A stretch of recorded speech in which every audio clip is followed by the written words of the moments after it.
দর্শক, বিস্তারিত জানাতে ঢাকা বিশ্ববিদ্যালয় থেকে সরাসরি আমাদের সাথে যুক্ত হচ্ছেন সহকর্মী সুলতানা স্বর্ণা। স্বর্ণা, কি বলছেন মনোনয়ন প্রত্যাশীরা, আর ছাত্রদলের প্যানেল ঘোষণা নিয়ে কিছু জানতে পেরেছেন কিনা?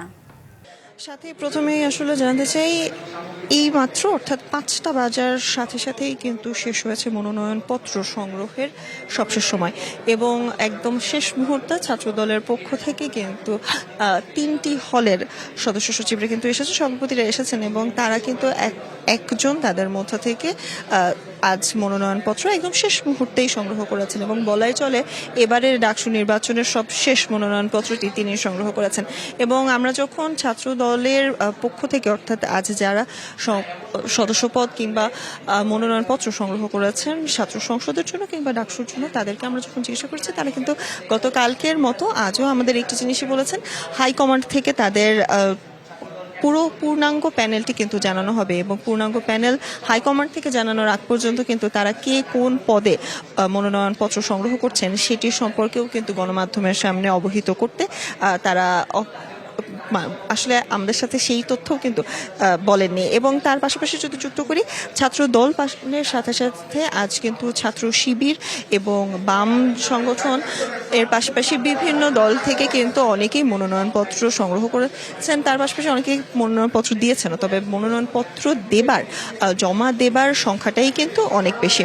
এবং সেক্ষেত্রে মনোনয়নপত্র যারা জমা দিয়েছেন, অনেক সংগঠন থেকে বা অনেক প্যানেল থেকে কিন্তু আমরা অভিযোগ পেয়েছি, পক্ষপাত দুষ্টের কিন্তু অভিযোগ তারা করেছেন, অর্থাৎ ছাত্র দল কিংবা অন্যান্য সংগঠনকে, বড় সংগঠনের প্রতি পক্ষপাত দুষ্ট একটি আচরণ বিধি লঙ্ঘনের পাশাপাশি বিভিন্ন ধরনের আচরণ কিন্তু তারা অভিযোগ বলেছেন। এখন চিফ রিটার্নিং কর্মকর্তা কিন্তু এসেছেন, অর্থাৎ যেহেতু কিছুক্ষণ আগেই সাথে বলছিলাম যে 5টার সময় শেষ হয়েছে, তিনি কথা বলবেন, আমরা চেষ্টা করব তার কথাটাতে আসলে যুক্ত হবার।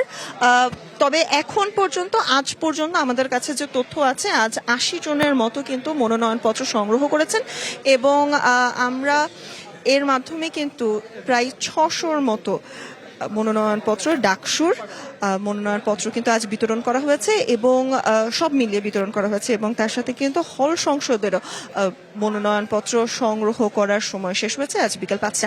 আমরা আসলে অপেক্ষা করছি চিফ রিটার্নিং কর্মকর্তার বক্তব্যের জন্য। তার সাথে আসলে যুক্ত করতে চাই, এই ছাত্র সংসদ নির্বাচনের আচরণ বিধি নিয়েও কিন্তু কিছুক্ষণ আগে বিকেলবেলা কিন্তু কথা বলেছিলেন চিফ রিটার্নিং কর্মকর্তা। তিনি কিন্তু বলেছেন যে আসলে কোনো ধরনের আচরণবিধি লঙ্ঘন হলে জিরো টলারেন্স কিন্তু আসলে পালন করবে প্যানেল, এমনটাই কিন্তু জানানো হয়েছে। আমরা চিফ রিটার্নিং কর্মকর্তার বক্তব্যেই চলে যাচ্ছি। Ready.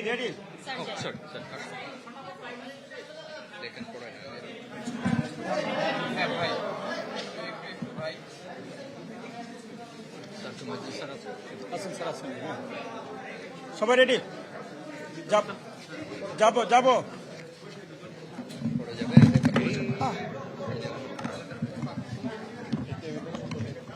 জায়গায় এটা একটা বড় টেবিল দরকার ছিল, অনেক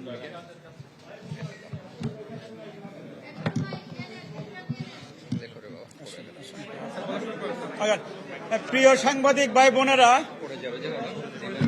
সবাইকে সালাম এবং শুভেচ্ছা।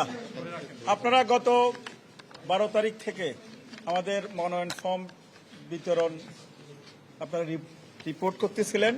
সর্বশেষ মনোনয়ন ফর্ম বিতরণ আজকে 19 আগস্ট 2025 পর্যন্ত আমরা টোটাল 658টি মনোনয়ন ফর্ম ডাকসু ইলেকশনের জন্য, কেন্দ্রীয় সংসদের জন্য বিতরণ করেছি।